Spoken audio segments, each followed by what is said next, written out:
할렐루야. 오늘 사사기 13장 말씀 우리 함께 살펴보면서 주신 말씀 가운데 오늘도 승리하는 하루가 될 수 있기를 간절히 바랍니다. 우리가 지난 시간까지 살펴봤던 사사들이 있습니다. 입다, 입산, 엘론, 압돈의 이야기들을 우리가 살펴보았는데, 이제 이러한 사사들을 이어서 오늘 사사기에 등장하는 마지막 사사 삼손에 관한 이야기를 오늘 13장부터 16장까지에 걸쳐서 우리가 살펴보게 됩니다. 삼손에 대해서는 이미 우리가 많이 알고 있습니다. 많이 들었고 또 재미나게 유초등부 어린 시절부터 들었던 이야기가 또 삼손의 이야기이기도 합니다. 심지어 교회를 다니지 않는 사람들도 이 삼손이라는 인물에 대해서는 알 정도로 굉장히 유명한 인물입니다.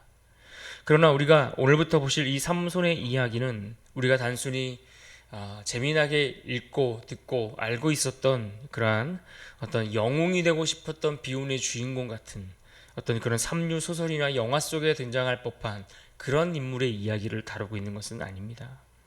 하나님이 원하시는 방향과는 전혀 엉뚱한 방향으로, 다른 방향으로 달려가며 그렇게 하나님으로부터 점점 멀어져가는 그러한 이스라엘을 구원하시려는 하나님의 이야기입니다. 우리를 향한 하나님의 마음과 사랑이 담겨있는 그러한 이야기인 것을 우리가 발견할 수 있습니다. 우리가 아는 바와 같이 사사기에는 몇 가지 패턴이 나온다고 말씀을 드렸습니다. 이스라엘이 타락하고, 그러면 그로 인해서 하나님이 이스라엘을 징계하시고, 그러고 나면 그들이 또다시 고통 가운데 신음하다가 백성들이 하나님께 도움을 청하며 그들이 회개하는 것을 봅니다. 그리고 그들이 그러한 기도를 통해서 하나님이 또 이들을 건져주시는 하나님의 구원이라는 패턴이 반복된다고 했습니다. 이처럼 타락과 징계, 회개, 그리고 구원이라고 하는 이 패턴이 반복되는데, 오늘 우리가 살펴보는 이 삼손의 이야기를 보면 여기에는 한 가지가 빠져 있습니다. 무엇이 빠져 있습니까? 바로 회개하는 장면이 빠져 있습니다. 타락과 징계 그리고 회개가 있어야 되는데 이 회개가 나오지 않는 것을 우리가 볼 수 있습니다. 1절을 보실까요? 이스라엘 자손이 다시 여호와의 목전에 악을 행하였으므로 여호와께서 그들을 40년 동안 블레셋 사람의 손에 넘겨주시니라. 입다의 암몬 전쟁 이후에 등장했던 사사들 기억하십니까? 입산이 7년 그리고 엘론이 10년. 제가 어제 했던 설교를 들어보니까 이 엘론이 40년 다스렸다고 얘기했는데 아무도 틀렸던 얘기 안 하시더라고요. 아무튼 엘론이 10년, 그 다음에 압돈이 8년, 그리고 그렇게 치면은 도합 25년이라는 시간입니다. 이 25년 동안 성경에는 그 땅에 전쟁이 있었다는 이야기를 하지 않습니다. 그러나 전쟁이 없었다고 이스라엘 백성들 가운데 아무런 문제가 없었느냐? 꼭 그렇게 볼 수 없다라는 이야기를 말씀을 드렸습니다. 그러니까 전쟁이 없다고 그들이 평안했다라고만 이야기할 수 없다는 이야기입니다. 그렇게 세월이 흐르는 동안, 그 25년의 세월이 흐르는 동안 이스라엘은 어땠을까요? 그들의 영적인 상태는 점점 더 심각해지고 점점점 밑바닥으로 가라앉기 시작했습니다. 그래서 결국 여호와의 목전에 그들이 악을 행하였다라고 오늘 본문 1절에 말씀하고 있는 겁니다. 그들이 여호와 앞에 악을 행하여 누구의 손에 붙여졌습니까? 블레셋 손에 넘겨졌습니다. 그리고 무려 40년 동안 그들로 인해 고통의 시간을 보내게 되는 것을 볼 수 있습니다. 우리가 일제 36년을 우리가 보내면서 얼마나 많은 아픔과 또 그들의 심탈로 인해 지금까지도 많은 상처들이 우리에게 남겨져 있습니까? 그러니까 이들이 겪었던 이 시간들은 결코 짧은 시간이 아닙니다. 그런데 이런 상황에 이르렀고 이런 고통과 어려움 가운데 그들이 처해 있다면 당연히 이스라엘은 회개하고 여호와께 도움을 청하고 하나님께서 구원을 베풀어 주시기를 간구했을 것 같은데, 그래야 될 차례가 왔는데, 그런데 오늘 성경에는 그러한 기록이 없습니다. 아무런 반응이 없습니다. 회개도 부르짖음도 도움을 요청하는 일이 없습니다. 앞서 입다가 사사로 세워지기 전 상황을 우리가 기억해 보십시오. 이스라엘이 암몬의 괴롭힘으로 인해 하나님께 회개하고 그들이 도움을 청했을 때에 하나님은 오히려 그들의 기도를 들으시면서 야, 너희들이 바뀌지도 않으면서, 본질적으로 달라지지도 않으면서, 변화되지 않으면서 계속해서 반복적으로 회개와 죄악 가운데 빠지는 일들을 되풀이하는 그 모습 속에서 오히려 그들을 책망하시는 모습을 우리가 보았습니다. 그래서 그들이 기도할 때에 하나님이 즉각적으로 반응하지 않고 응답하지 않으시니 이스라엘 장로들이 마음이 조급해지지 않았습니까?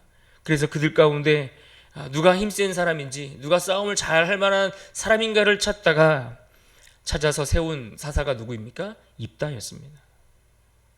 그래도 그때는 자기 마음대로 살다가 어려움을 당하니 기도라도 했습니다. 물론 이런 모습도 성도로서 본다면 부끄럽고 창피한 모습일 겁니다. 하지만 이제는 어려움이 왔는데 기도조차 하지 않는다라는 이야기입니다. 그가 어떤 신앙적인 반응이나 믿음을 가진 자로서의 인식조차 하지 않으며 살아가는 그런 시대가 되었다라는 이야기입니다. 내가 하나님의 백성이라는 생각, 내가 신앙인이라는 그러한 인식, 내가 그리스도인으로서 살아간다라는 그런 작은 어떤 자기 스스로의 정체성에 관한 인식조차 다 잃어버렸다라는 말입니다. 우리가 마땅히 늘 기도해야 하고 또 문제가 있을 때마다 하나님 앞에 기도하고 엎드려야 하는데, 문제가 있고 혼란이 있고 어려움이 우리에게 찾아왔는데 기도하고 하나님 앞에 엎드리는 일조차 생각할 수 없다면 그것은 우리 가운데 영적으로 큰 위기에 빠져 있다는 신호일 것입니다. 그래서 그렇게 완전히 영적으로 무너져 내려버린 이스라엘을 위해 어떻게 하십니까? 하나님이 직접 개입하시는 것입니다.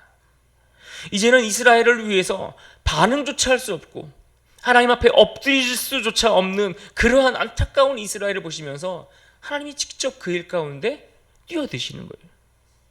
하나님께서 직접 나서서 그들을 향한 구원의 계획을 실행하기 시작하시는 내용이 오늘 본문의 말씀입니다.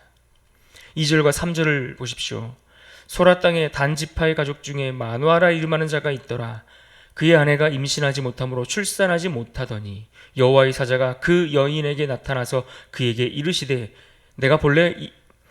보라, 내가 본래 임신하지 못함으로 출산하지 못하였으나 이제 임신하여 아들을 낳으리니.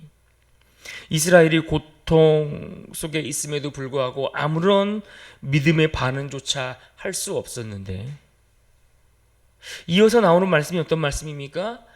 아이를 임신하지 못하여 출산할 수 없었던 한 여인의 이야기가 등장합니다. 그러니까 지금 이스라엘이 처한 그 상황, 그 처지, 그 형편이 마치 이 여인의 모습과 같다라고 성경이 말씀하고 있는 것입니다. 그런데 이 여인에게 여호와의 사자가 찾아옵니다. 하나님이 그에게 직접 다가가시는 겁니다. 그러면서 아들을 낳을 것이다 라는 약속의 말씀을 주십니다.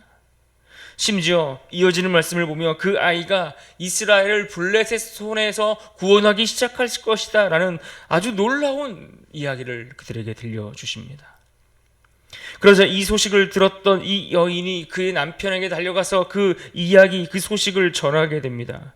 6절 상반절을 보십시오. 이에 그 여인이 가서 그의 남편에게 말하여 이르되 하나님의 사람이 내게 오셨는데, 그러면서 자기에게 있었던 이야기를 남편에게 말하고 있습니다. 그러자 그 이야기를 다 들었던 남편이 어떻게 반응합니까? 8절을 보십시오. 마노아가 여호와께 기도하여 이르되 주여 구하옵나니 주께서 보내셨던 하나님의 사람을 우리에게 다시 오게 하사 우리가 그 낳을 아이에게 어떻게 행할지를 우리에게 가르치게 하소서 하니. 여러분 보십시오. 지금 이스라엘은 자기의 문제들 앞에서 그 고통과 괴로움 속에서도 하나님을 찾지 못했습니다. 기도하지 않았습니다. 엎드리지 않았습니다. 구하지 않았습니다. 그런데 이 여인도 마찬가지였습니다. 이 여인도 출산하지 못하는 문제를 안고 있지만 그 문제를 놓고서 사무엘서에 나오는 한나라는 그 여인이 기도하였던 것처럼 그러한 기도하는 내용들이 소개되고 있지 않습니다. 그런데 이제는 기도합니다. 그 여인의 남편 마누아가 하나님께 그 문제를 놓고 물으며 기도하기 시작했다라는 이야기입니다. 그렇습니다. 우리가 영적인 절망에서 다시 일어나 시작할 수 있는 것은 나에게서부터가 아님을 우리는 알아야 합니다. 하나님께서 우리 인생 가운데 찾아오셔서 우리의 문제 가운데 다가오셔서 약속의 말씀을 주시니 우리가 비로소 주님을 찾기 시작하게 된 것입니다. 내가 알아서 하나님께 나온 게 아니라는 이야기입니다. 그래서 내가 주님을 찾을 수 있다라는 것, 우리가 하나님을 예배할 수 있다라는 것, 여러분 이것이 우리에게 얼마나 크고 놀라운 은혜인지를 우리는 알아야 합니다. 하나님을 예배할 수 있다? 내 힘으로 되지 않습니다. 내가 주님 앞에 나아간다? 아니요. 하나님이 우리에게 다가오셔서 우리가 주님 앞에 나아갈 수 있게 된 것입니다. 삼손의 출생이 그렇게 시작되었다라는 이야기입니다. 아무런 반응조차 할 수 없었던 영적인 흑암 속에 갇혀 있었던 그들에게 하나님이 먼저 다가오셔서 그들에게 소망을 보여주셨습니다. 아무런 가치 없고 아무것도 기대할 수 없는 그들에게 하나님이 한 줄기 빛을 보여주셨습니다. 우리가 12월에 성탄을 앞두고 있는데 우리 주님이 이 땅에 오신 것도 이와 같은 일 아니겠습니까? 나라가 많이 혼란스럽고 어지럽고 또 우리가 살아가면서 인생에서 만나는 많은 문제들이 내 힘으로 풀어갈 수 없고 해결할 수 없는 것들이 너무나 많이 있지만 그러한 인생, 그러한 고통 가운데 갇혀 살아가는 우리를 위해 먼저 다가와 구원의 기쁜 소식을 전해 주셨습니다. 우리 주님이 그렇게 우리 가운데 오신 것입니다. 하나님은 그렇게 태어날 아기가 태어날 때부터 하나님 앞에 바쳐진 그러한 나실인이라는 존재에 대해서 말씀하시면서 몇 가지 그가 금해야 할 것들을 당부해 주셨습니다. 4절과 5절을 봅니다. 그러므로 너는 삼가 포도주와 독주를 마시지 말며 어떤 부정한 것도 먹지 말지니라. 보라 내가 임신하여 아들을 낳으리니 그의 머리 위에 삭도를 대지 말라. 이 아이는 태에서 나옴으로부터 하나님께 바쳐진 나실인이 됨이라. 그가 블레셋 사람의 손에서 이스라엘을 구원하기 시작하리라 하시니. 나실인은 하나님 앞에 구별되어 드려진 사람을 이야기합니다. 성경에는 이들을 향해서 특히 세 가지 정도를 금하라고 명령하고 있는데 첫 번째는 포도주와 독주를 금하라고 말씀하셨습니다. 두 번째는 머리를 삭도에 대지 말라고 하셨고 마지막 세 번째는 부정한 것들, 즉 시체를 가까이 하지 말도록 그렇게 당부하고 있는 것을 볼 수 있습니다. 그 중에서도 오늘 보면 머리에 삭도를 내지 말라 말씀하셨고 특별히 포도주와 독주를 멀리 하라고 말씀하십니다. 이 아이를 낳을 여인은 사실 나실인이 아님에도 불구하고 그에게도 동일하게 포도주와 독주를 부정한 것들을 먹지 말라라고 말씀을 함께 해 주신 것을 볼 수 있습니다. 왜 포도주와 독주를 멀리 하라고 말씀하실까요? 우리가 이 문제를 조금 쉽게 풀어서 이야기하면 이렇습니다. 술에 취하면 사람이 결국 술이 그 사람을 지배하게 됩니다. 그러니까 사람이 술의 지배를 받게 되는 것입니다. 그러면 자신은 모른다 할지라도 겉으로 보아도 그 사람은 누구의 지배를 받는지가 보이는 겁니다. 비틀거리고 온전한 정신으로 이야기하지 못하는 것들이 드러나게 되어 있습니다. 왜요? 술에 그 사람이 지배를 받고 있기 때문에. 그러나 나실인은 누구의 지배를 받아야 하는 존재입니까? 하나님께 지배를 받아야 하는 존재입니다. 그래서 에베소서 5장 18절에서 술 취하지 말라 이는 방탕한 것이니 오직 성령으로 충만함을 받으라. 즉 성령의 지배를 받아야 하는 존재, 그렇게 구별되어 하나님 앞에 드려지는 존재는 이와 같이 하나님께 지배를 받아 살아가는 존재로 서 있어야 한다라는 이야기를 하고 있는 것입니다. 자기 아내를 통해 이와 같이 하나님의 약속을 받은 이 마노아가 기도했는데 그 내용이 어떤 내용이었습니까? 8절 하반절입니다. 주께서 보내셨던 하나님의 사람을 우리에게 다시 오게 하사 우리가 그 낳을 아이에게 어떻게 행할지를 우리에게 가르치게 하소서 하니. 너무나 놀라운 이야기를 들었습니다. 정말 깜짝 놀랄 만한 어리둥절한 이야기를 듣고 그들은 지금 어떻게 해야 될지 모르는 상황에 있습니다. 게다가 이어지는 본문의 내용들을 참고해 보면 이 삼손의 부모들은 지금 이 약속이 과연 누구로부터 그들에게 주어졌는가에 대해서 확신이 없었습니다. 하나님의 사자와 같이 보이기는 하는데 정말 이 말씀이 하나님께서 주신 약속인지 확신이 서지를 않았다라는 이야기입니다. 그런데 9절의 말씀처럼 하나님이 마노아의 기도를 들으셨다라고 했습니다. 그러고는 여호와의 사자가 다시 그들에게 찾아가서 다시 한번 확실한 말씀들로 그들에게 들려주십니다. 13절 14절을 보십시오. 13절입니다. 여호와의 사자가 마노아에게 이르되 내가 여인에게 말한 것들을 그가 다 삼가서 포도나무의 소산을 먹지 말며 포도주 독주를 마시지 말며 어떤 부정한 것도 먹지 말고 내가 그에게 명령한 것은 다 지킬 것이니라 하니라. 마노아는 이 말을 듣고서 참 신기하고 너무 복된 말씀이지 않습니까? 그러니까 이것이 너무 고마워서 그에게 찾아온 그에게 귀한 손님 대접하듯 염소라도 한 마리 잡으려고 했습니다. 그러니까 마노아는 아직도 그가 사람의 모양으로 오신 하나님이라는 사실을 알지 못했다라는 이야기입니다. 그러면서 그에게 염소를 잡을 것이 아니라 하나님께 번제를 드리라, 하나님께 예배를 드리라고 이야기하는 그를 향해서 그러면 도대체 당신이 누구인지 당신의 이름이나 내게 좀 알려주십시오 라고 그렇게 묻는 장면을 볼 수 있습니다. 17절을 봅니다. 마노아가 또 여호와의 사자에게 말하되 당신의 이름이 무엇이니까 당신의 말씀이 이루어질 때에 우리가 당신을 존귀히 여기리이다 하니. 자신의 이름을 묻는 질문에 뭐라고 대답을 하셨는가 하니 바로 18절 말씀에 이렇게 말합니다. 여호와의 사자가 그에게 이르되 어찌하여 내 이름을 묻느냐 내 이름은 기묘자라 하니라.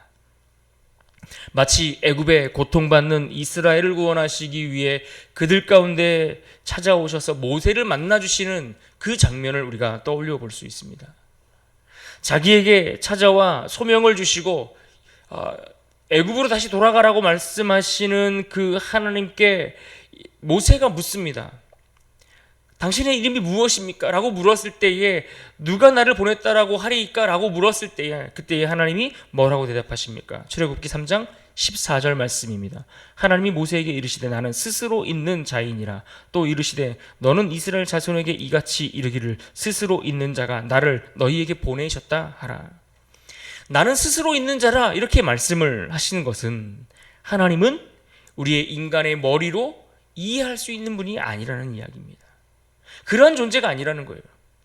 그들을 애굽에서 구원하시려는 하나님의 계획과 그 뜻을 우리가 다 헤아릴 수 없는 우리의 상상을 초월하고 뛰어난 그러한 존재라는 사실을 이야기하고 있는 겁니다. 그래서 인간의 언어로 달리 표현할 수 없기에 나는 스스로 있다라고 그렇게 자신에 대해서 소개하신 것뿐인 겁니다. 그런데 오늘 마노아에게 말씀하신 내용도 이와 같은 것입니다. 어찌하여 내 이름을 묻느냐? 내 이름은 기묘자라 하니라. 기묘자라. 기묘자라는 말의 뜻이 무엇입니까? 성경 사전에 보면 이 기묘자라는 이 단어를 경이로운 일, 불가사의한 것을 뜻한다라고 했습니다.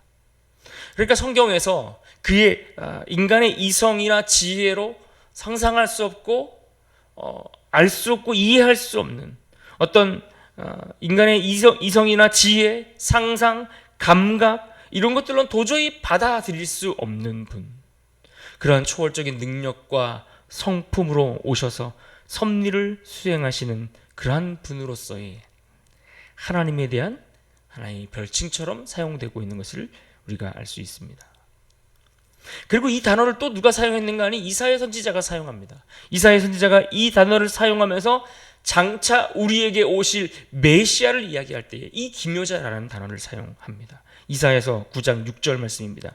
이는 한 아기가 우리에게 낳고 한 아들을 우리에게 주신 바 되었는데 그의 어깨에는 정사를 메었고 그의 이름은 기묘자라 모사라 전능하신 하나님이라 영존하신 아버지라 평강의 왕이라 할 것임이니라.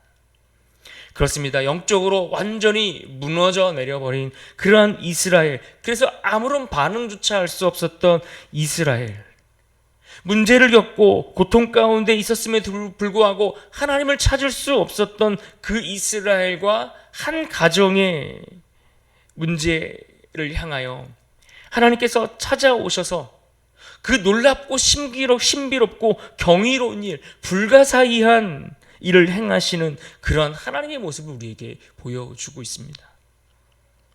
우리의 인생의 모든 어려움으로부터, 우리가 겪는 인생의 모든 괴로움과 그 수많은 문제들로부터 도무지 내 힘으로 해결될 가능성이 없는 그러한 우리의 문제 가운데 하나님의 초월적인 능력과 사랑으로부터 주어지는 기묘한 일들을 행하시는 하나님을 만날 수 있다라는 이야기입니다.